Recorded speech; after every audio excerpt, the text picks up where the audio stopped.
In this episode, we keep the G.I. Joe July celebration rolling by talking about some of the raddest rides in 80s action figures that would have fit perfectly with your G.I. Joe or COBRA toys. So, stick around!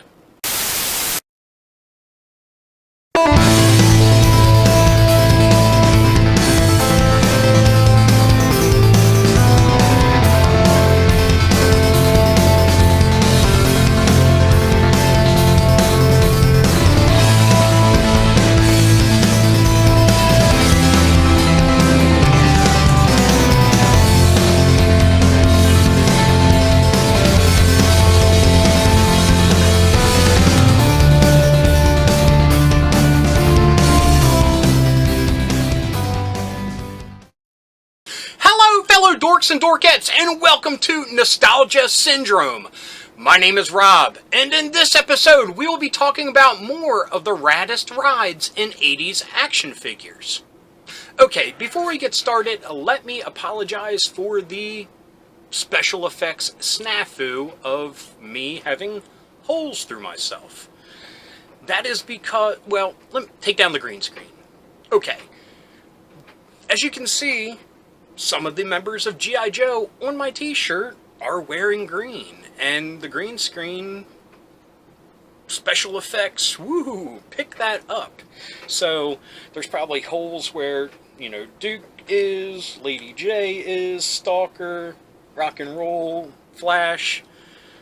So I apologize for that because it probably looks funky, but I love this shirt and I wanted to wear it, and it's kind of an homage to the 85 picture of the Joe team in front of that big G.I. Joe mountain that is in the intro of Nostalgia Syndrome. So, yeah, had this shirt for a while, really like it, and it's G.I. Joe July, so have to celebrate by wearing an awesome shirt. Anyway, green screen back up. Anyway, back to the topic at hand. Raddest rides in 80s action figures. See, I usually don't have a theme when I approach these lists. It's just a cobbled together random melting pot of all different rad rides from 80s action figures. But this time we are doing a theme because it's G.I. Joe July, and we will be talking about action figure vehicles that would fit perfectly with your G.I. Joe or COBRA action figures or toys. Albeit, maybe a couple of them are thinking outside of the box, but some of them would be perfect fits. And I have to add that some of the items on this list should have been vehicles that Hasbro themselves produced for G.I. Joe. They would have fit perfectly within the universe, and also they kind of have connections to some of the animated episodes. Now, just real quick before we get started, the rules of Raddest Rides. It's real easy. We talk about action figure vehicles that are actually made for action figures. They can sit inside, they can stand on top, they can pilot them, they can ride on them, what have you.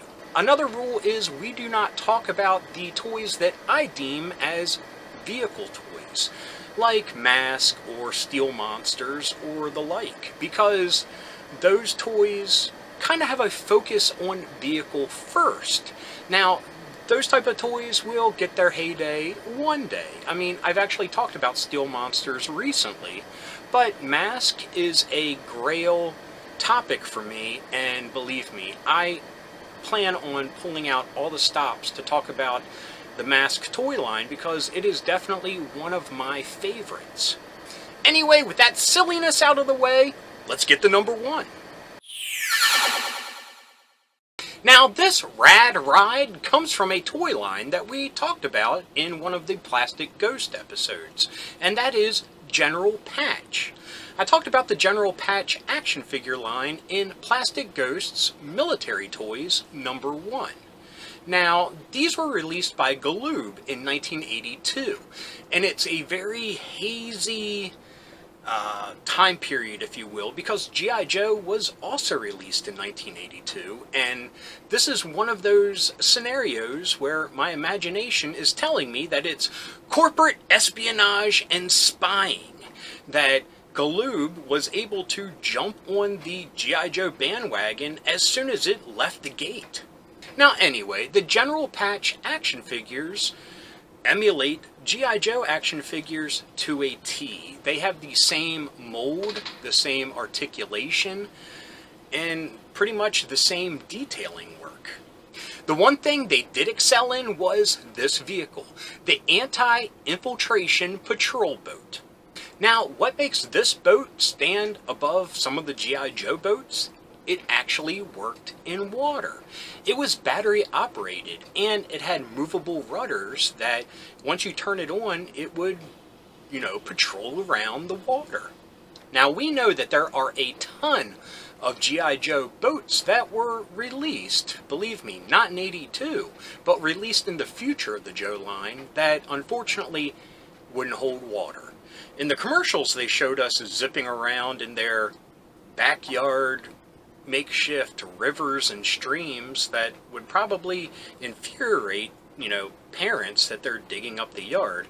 But anyway, the commercials would show these boats zipping around, but they really just sunk. Now, this boat was advertised to really work in water. So that's a very awesome feature to have. In reality, I have no idea how well it worked, but I feel like it probably did fairly well. Now, on top of having that awesome feature, it also had large anti-aircraft machine guns on the front that could be manned by somebody. It had a little, steering wheel and, I don't want to say cockpit because it's far from that, but a little, driving area that is very realistic when it comes to boats like that. And it has a little weapons rack that came with extra weapons. And I also have to add that it came with General Patch himself. So you could introduce him to the G.I. Joe team. He could be a Lost Green Shirt, Winky, or Cyclops, or something like that, because he has a patch over his eye. You know how Hasbro had some weird names. So, General Cyclops reporting for duty. Now the next toy definitely isn't as realistic looking as the patrol boat is. Honestly, it's kind of garish with its, colored molded plastic.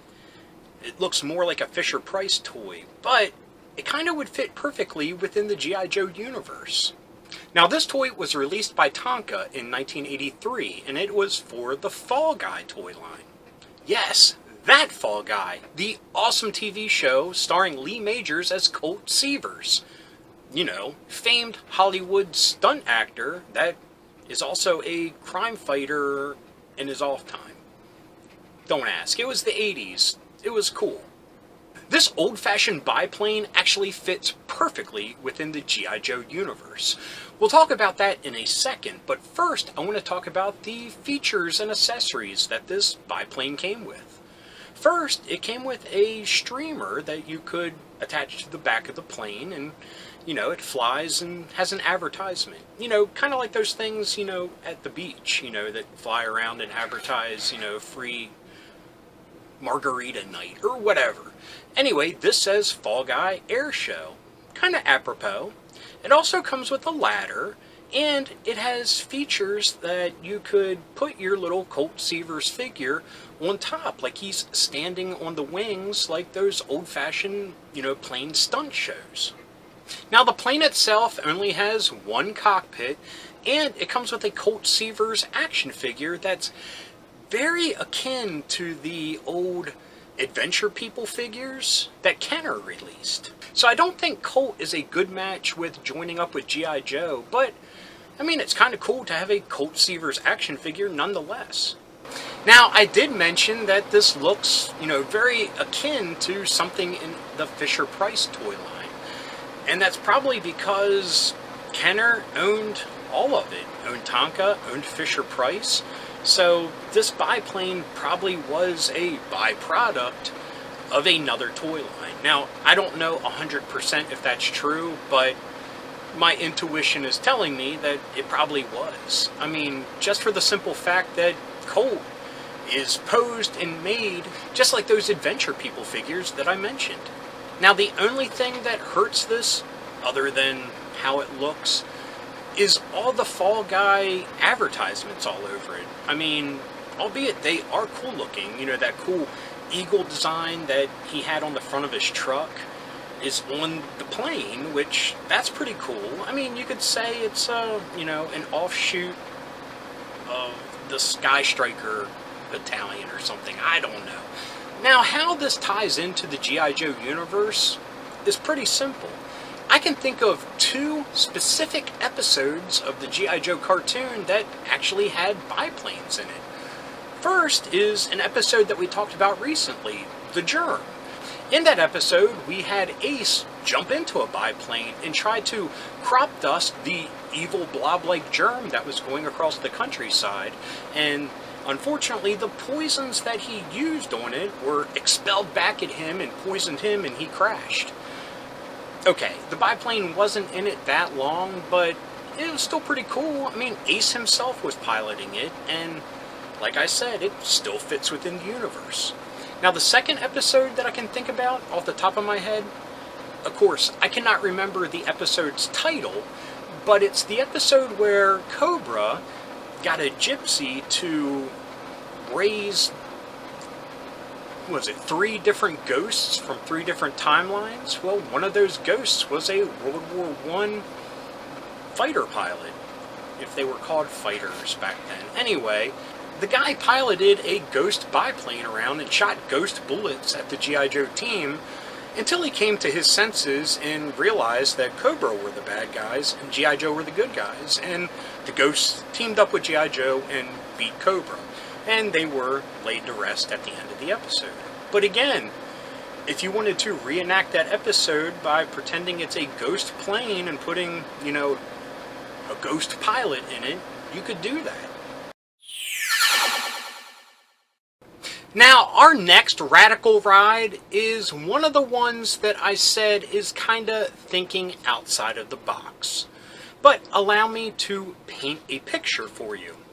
Imagine it is the weekend, and someone like Rock and Roll or Roadblock or Clutch has leave for the weekend. What are they to do? They're not going to grab a vamp and, you know, tool around town in that. No. They need a civvy vehicle, and an awesome civvy vehicle at that. A Corvette. What a perfect vehicle to paint the town red and, you know, drive down the neon streets of big city, anywhere, USA. Now, the Corvette that I have in mind is actually called the Action Corvette and was released by Galoob in 1984. This was part of the A-Team action figure line. The actual 3 3/4 action figures, which are kind of weird when you look at it. All of the good guys, the A-Team figures, were made like your typical G.I. Joe figure, with points of articulation, you know, the metal rivets in the shoulders, you know, an O-ring, the whole 9 yards. Now, the bad guys in the line were all just, you know, heavy plastic, rubberized, you know, Kenner-esque action figures with, you know, arms, legs, and head motion.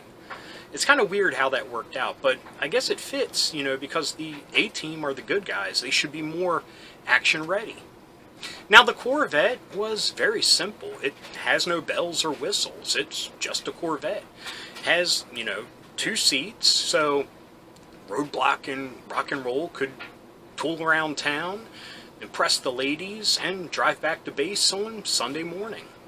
Now, the Action Corvette came with the Templeton Peck figure, face figure, and came with some, you know, parking cones, a stop sign, a, you know, sawhorse looking, you know, do not enter sign looking thing, and that's about it. I mean, it's very simple, very effective, and like I said, would be the perfect vehicle for your Joe team to take R&R in.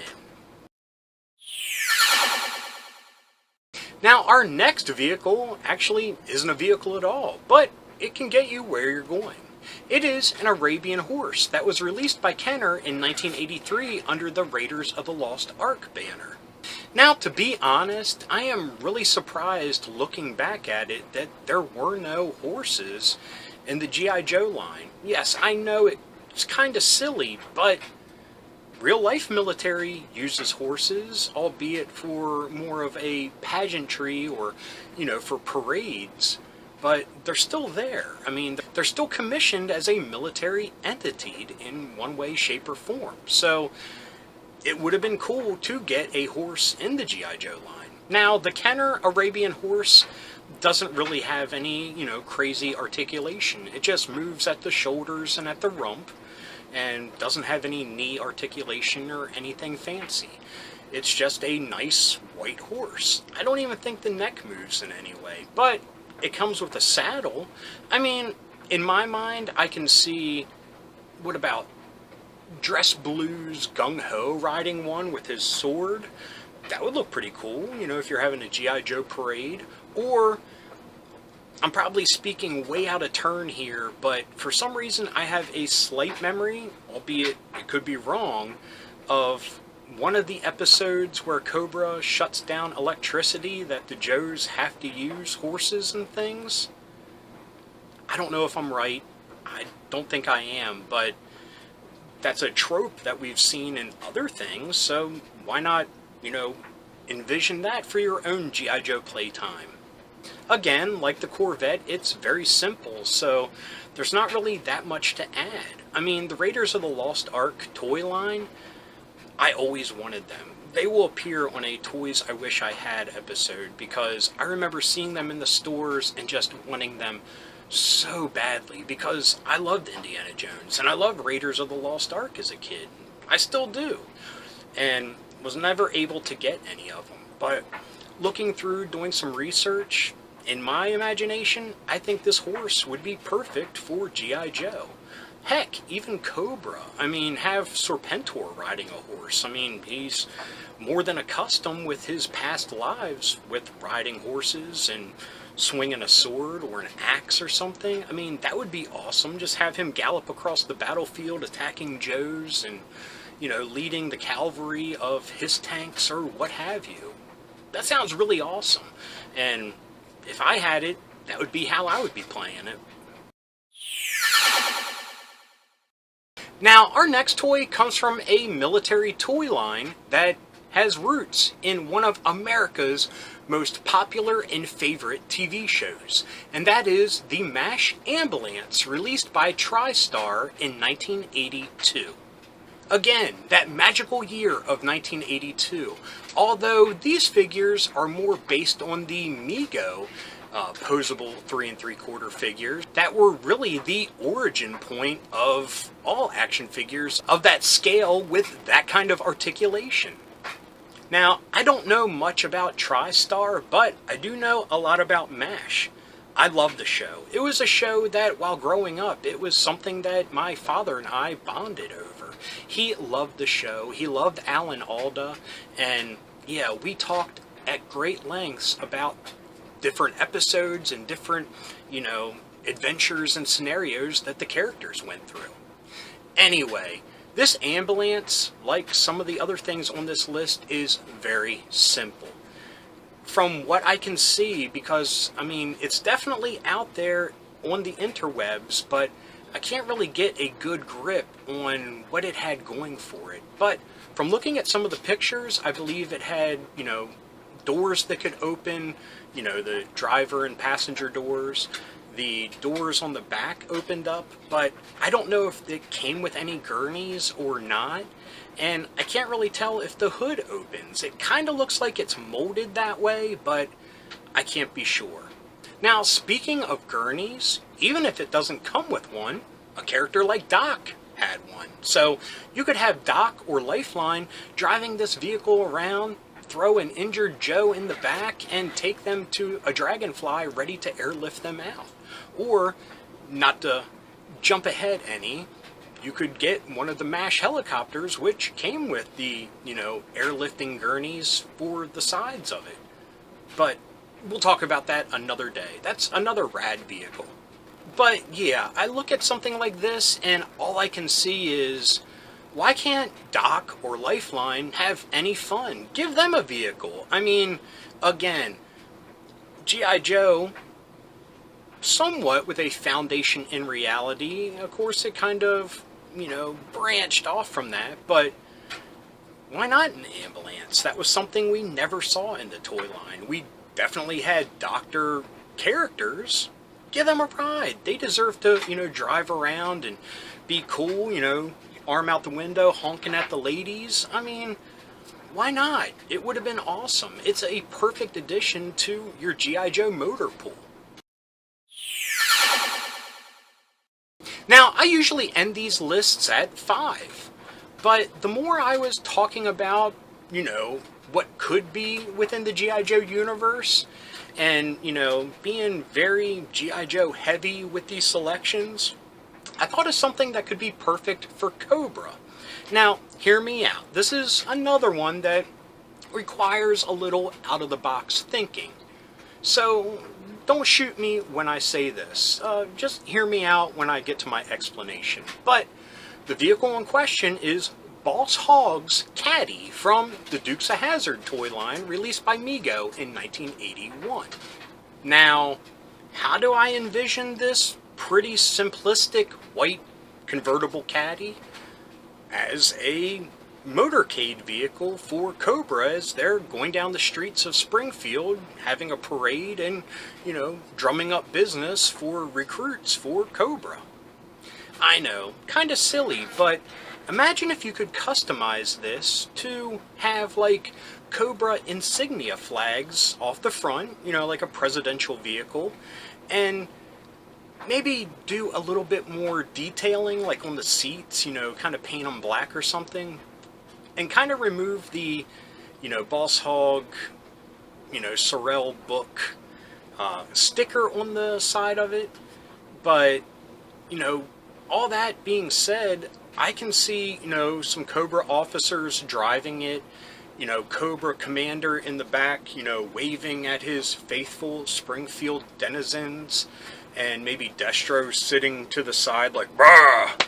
Enough of this, Commander. Let's get back to work." But, COBRA Commander likes to be boastful and get himself out there. So, it just, like I said, my imagination started firing thinking about this. Now, granted, it's not a military vehicle, but you could still have some fun. Imagine it's a COBRA, parade with their, motorcade, and G.I. Joe attacks. I mean, that could be really awesome. Albeit it might be a war crime to attack a parade, but we're talking about COBRA. I mean, they're evil, they're terrorists, so I don't think that applies. But this is very simplistic. It's pretty much just a white shell with a windshield and, kind of a, chromed grill to the front of it and movable wheels, and that's about it. I mean, as a bonus, it comes with a Boss Hogg figure, so you could have him join COBRA as like a, Southern gentleman, I don't know, a helper for Dr. Mindbender, who knows, but it's there. Just use your imagination. Using your imagination, that's the whole theme of this episode. We're taking a look at, radical rides from 80s toys that aren't within the G.I. Joe universe, but could potentially fit into their universe very easily with some of them, and other ones you have to use that thing, your imagination, that I've been talking about. Now, I know there are some collectors and fans out there that would never dream of crossing the streams, if you will. But to me, growing up, kind of poor, that was the only way that I could have played, because I didn't have a bunch of one toy line. I had a couple from a bunch of toy lines, usually from the clearance rack. But I had to gather them all together and create my own Fun Time multiverse, my Toy Time multiverse, my Playtime universe, whatever you want to call it. So, that being said, things like this just kind of come easy for me to envision, because I kind of had to do it. I mean, random vehicles like that I would find at the Goodwill for a quarter, 50 cents, would go home with me and just be wrapped up in my toy exploits, if you will. I mean, usually they were small things, so it wasn't like Lion-O was jumping into anything, or, He-Man. It was mostly of the G.I. Joe scale, or Star Wars scale.